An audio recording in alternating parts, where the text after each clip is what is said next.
सभी का हमारे चैनल में इस वक्त की बड़ी खबर सामने आ रही है। नागपुर हिंसा के आरोपी फहीम खान पर शिकंजा कसा गया है, उनके घर पर बुलडोजर चला है। जी हाँ, बिल्कुल सही सुना आपने, आरोपी फहीम के घर पर बुलडोजर चला है। अवैध निर्माण हटाया गया है। सीएम फडणवीस ने पहले ही चेतावनी दी थी, 24 घंटे की मोहलत देने के बावजूद जो है इस पर एक्शन नहीं लिया गया उनके तरफ से, जिसके बाद फडणवीस ने जो है एक्शन लिया और बुलडोजर की कार्रवाई आरोपी फहीम के घर पर देखने के लिए मिली है। क्या है पूरा माजरा, आइए विस्तार से जान लेते हैं। तो औरंगजेब की कब्र हटाने को लेकर हुई नागपुर हिंसा के मुख्य आरोपी फहीम खान के घर पर आज बुलडोजर चलाया गया है। नागपुर नगर निगम ने उसे खुद से अवैध निर्माण हटाने के लिए 24 घंटे का समय दिया था, जो कि आज पूरा हो गया। नागपुर के संजय बाग कॉलोनी यशोधरा नगर में स्थित यह मकान फहीम खान की पत्नी के नाम पर है। नगर निगम ने बिल्डिंग प्लान अप्रूवल में गड़बड़ी को लेकर नोटिस जारी किया था। फिलहाल फहीम पुलिस हिरासत में है। इससे पहले 21 मार्च को फहीम खान ने जमानत के लिए सेशन कोर्ट में याचिका लगाई थी। फहीम ने दावा किया कि उसे राजनीतिक प्रतिशोध के चलते गिरफ्तार किया गया है, क्योंकि उसने विश्व हिंदू परिषद के यानी वीएचपी के कार्यकर्ताओं के खिलाफ कार्रवाई की मांग की थी। दरअसल औरंगजेब की कब्र हटाने को लेकर हुई हिंसा के मामले में मास्टरमाइंड फहीम समेत 6 आरोपियों के खिलाफ देशद्रोह का केस दर्ज हुआ है। फहीम पर 500 से ज्यादा दंगाइयों को इकट्ठा करने और हिंसा को बढ़ावा देने का आरोप है। माइनॉरिटीज डेमोक्रेटिक पार्टी के शहर अध्यक्ष फहीम खान को दंगा और आगजनी की घटना के 2 दिन बाद 19 मार्च को गिरफ्तार किया गया था। आपको बता दें कि महाराष्ट्र के मुख्यमंत्री देवेंद्र फडणवीस ने कहा था कि जरूरत पड़ी तो बुलडोजर भी चलाएंगे। हिंसा के 5वें दिन सीएम देवेंद्र फडणवीस ने नागपुर में प्रेस कॉन्फ्रेंस की थी और उन्होंने कहा था कि हिंसा में हुए नुकसान की भरपाई दंगाइयों की संपत्ति बेचकर वसूली जाएगी। जरूरत पड़ी तो बुलडोजर भी चलाया जाएगा। उन्होंने कहा था कि पीड़ितों को जल्द ही नुकसान की भरपाई की जाएगी। जिन्होंने पुलिस पर हमला किया उनके लिए कठोर से कठोर धाराएं लगाई जाएगी। उन्होंने विपक्ष के आरोप पर भी कहा कि हिंसा इंटेलिजेंस फ्लेवर या राजनीतिक साजिश नहीं थी। फडणवीस ने बताया कि लेडी कांस्टेबल के साथ छेड़छाड़ की खबर भी सच नहीं है। उन पर पत्थर जो है फेंके गए थे। हिंसा का कनेक्शन बांग्लादेश से होने के शिवसेना के दावे पर उन्होंने कहा यह कहना जल्दीबाजी होगी। हालांकि इस एंगल से भी जांच की जा रही है।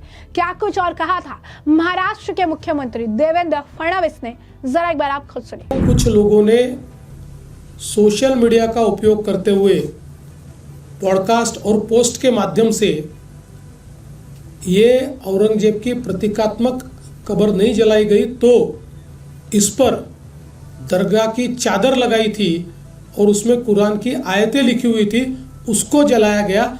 इस प्रकार का एक झूठा प्रचार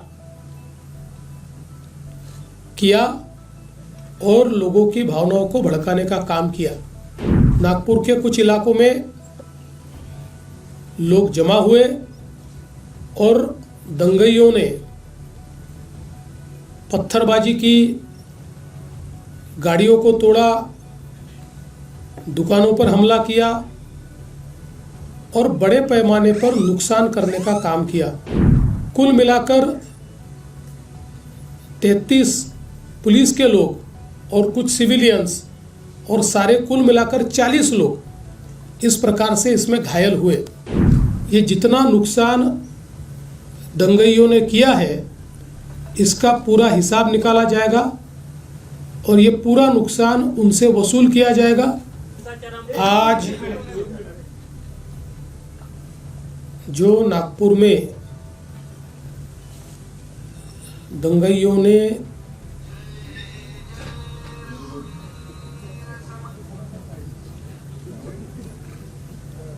जिस प्रकार से दंगा किया उसके बारे में एक वरिष्ठ स्तर की बैठक मैंने की है। हमारे सहयोगी मंत्री बावनकुळे जी भी उसमें उपस्थित थे। किस प्रकार की घटनाएं हुई, उन घटनाओं में अगर कोई लैप्सेस थे तो वो क्या थे, उन घटनाओं को किस प्रकार से रिस्पॉन्ड किया गया और घटनाओं के बाद अभी तक क्या कार्रवाई की गई, इसकी पूरी जानकारी मैंने प्राप्त की है। मेरे अपने कुछ ऑब्जर्वेशंस उस संदर्भ में थे, वो भी मैंने पुलिस आयुक्त और जो वरिष्ठ अधिकारी थे उन सबके सामने रखे हैं। जैसा कि आपने सुना, उन्होंने साफ तौर पर कहा कि जो हिंसा की गई, आरोपी जो है उनके खिलाफ सख्त से सख्त कार्रवाई होगी। साथ ही साथ उन्होंने ये भी स्पष्ट कर दिया था कि जो लोग भी इस मामले में इन्वॉल्व है उनके खिलाफ कड़ी से कड़ी कार्रवाई की जाएगी।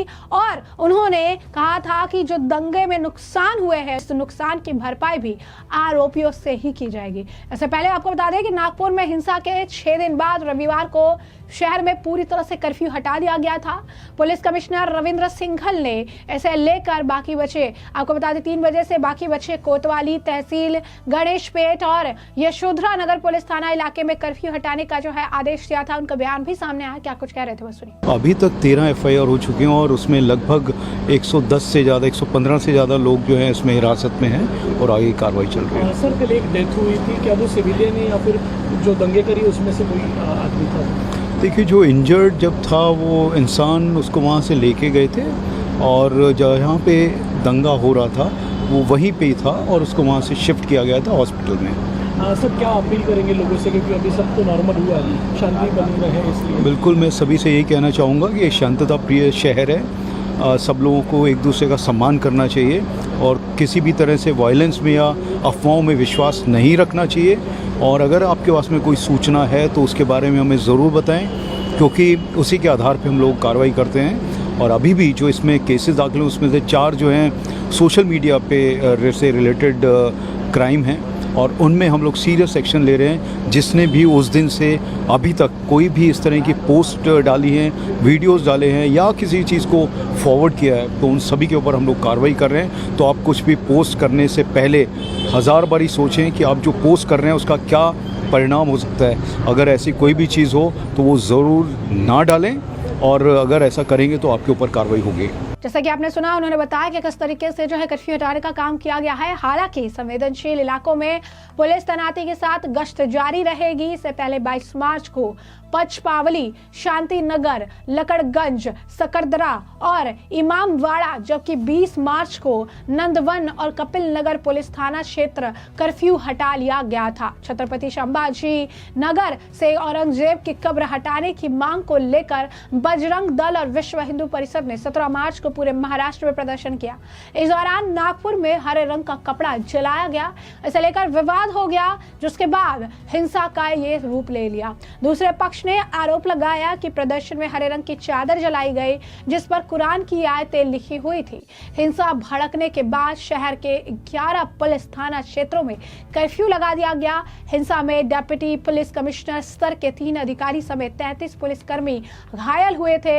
हिंसा ने विकराल रूप लिया था। विपक्ष ने मुद्दे पर जमकर राजनीति की थी और आखिरकार आपने देखा कि किस तरीके से देवेंद्र फडणवीस ने इस मामले को गंभीरता से लिया और इस मामले पर जो है एक्शन देखने के लिए मिला। साथ ही साथ फडणवीस ने अब जो है 24 घंटे की मोहलत दी थी जो मेन आरोपी है फहीम खान, लेकिन 24 घंटे के अंदर उनके तरफ से कोई जो है आप कह सकते हैं पहल नहीं की गई, जिसके बाद कार्रवाई करते हुए मुख्य आरोपी जो है उनके घर पर बुलडोजर चलाया गया और बुलडोजर चलाकर से जमीन जब्त करने का काम किया गया। हमने बताया कि यह घर जो है आरोपी की पत्नी के नाम पर जो है रजिस्टर्ड है। आरोपी को पुलिस ने गिरफ्तार कर लिया था और अब उसके खिलाफ बुलडोजर का एक्शन देखने के लिए मिला है। तो ऐसे में हमने आपको जो पूरा मामला है विस्तार से बताया कि ये पूरा मामला क्या है, किस तरीके से नागपुर हिंसा के बाद देवेंद्र फडणवीस का बड़ा एक्शन देखने के लिए मिला, आरोपी के घर पर बुलडोजर चलाया गया है। और ऐसे में अब इस पूरे मामले पर आपकी भी जो राय हो हमें कमेंट सेक्शन में कमेंट करके जरूर से जरूर साझा करिएगा।